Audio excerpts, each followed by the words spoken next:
Ripp.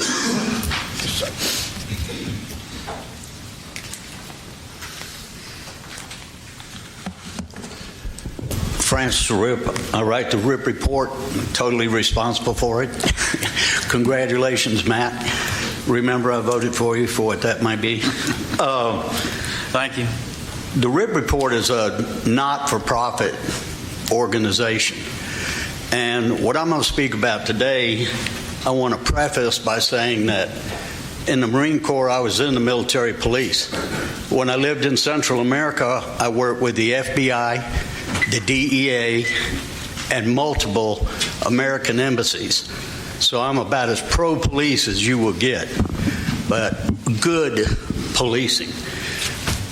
Baldwin County, for years, Lanyap magazine, as well as the Ripp report, have been writing about a multitude of incidents that are dismissed by protocol within the police department.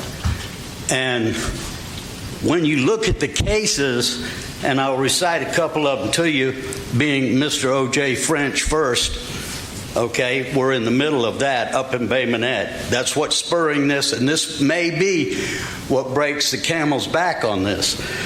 But before this, we had Peyton Little, who was a confidential informant, strangled by a seatbelt in a moving car. That may be the only case in the United States like that. Nothing ever happened. He was just a confidential informant. We had 5 people die on I-10 being chased by a police car, Baldwin County Sheriff, the wrong way down the highway, 3 burned alive. Then we had Robert Yates, an eviction, simple eviction. His house was shot up over 114 times, demolished, and he was killed. Jonathan Victor, I-10, holding a fanny pack and a coat, and he was shot 4 times, killed. He did not have a weapon. This was in 21 feet of the officer. That's about as close as where Matt is to me. And he was killed. None of these people robbed a bank. None stole a car. None committed any serious crime. None of them. However, our major crimes unit, which is composed of police officers in Baldwin County investigating themselves, there has been no accountability whatsoever.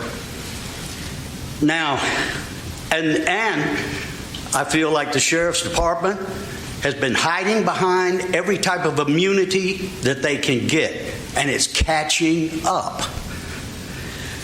You have a $39 million budget, 16% for the Sheriff's Office. George Floyd settled that case, $27 million. Breonna Taylor, $12 million. You are en route of having that type of that case coming this way.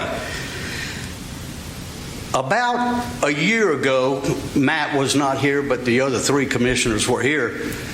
Sheriff Matt was requesting, I believe it was around $600,000 for cameras.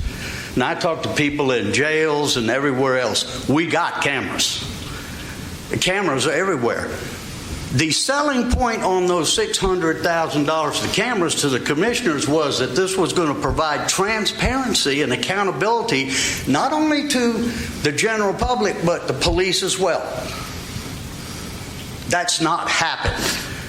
Time and time again, we are denied any of the footage unless the footage is used for the benefit of defense.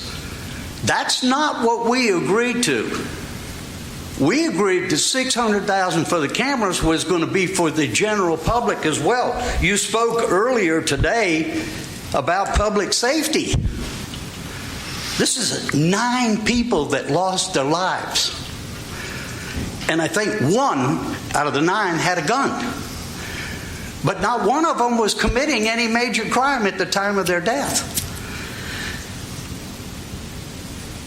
The cameras is going to be the case point with this. If you watch the national news, it's happening over and over again. It all comes down to the cameras. If we're paying $600,000 for the cameras as consumers and taxpayers, then let us see what the hell's on the cameras. If you're not going to do that, then get the sheriff's department to give us back our $600,000 and let's use it for something else. What do you do? As a defense for the county, I would request that the case with O.J. French be taken out of the hands of major crimes and handed over to somebody outside the county or the feds or somebody to look into. If you don't do that, you're going to be building a box around yourself. Mr. Ripp, I've graciously let you speak for 5 minutes when it's supposed to be 3. Okay. Wrap it up. Well, really, I had 3 other subjects, but your form, Well, I mean, I had to fill you something out for each form, so I didn't do it. But yeah, that's fine. That's fine. I cannot emphasize to you the seriousness of Mr. French's case. And the reason I'm mentioning these past cases is any lawyer worth his salt is going to bring every damn one of those up. Thank you.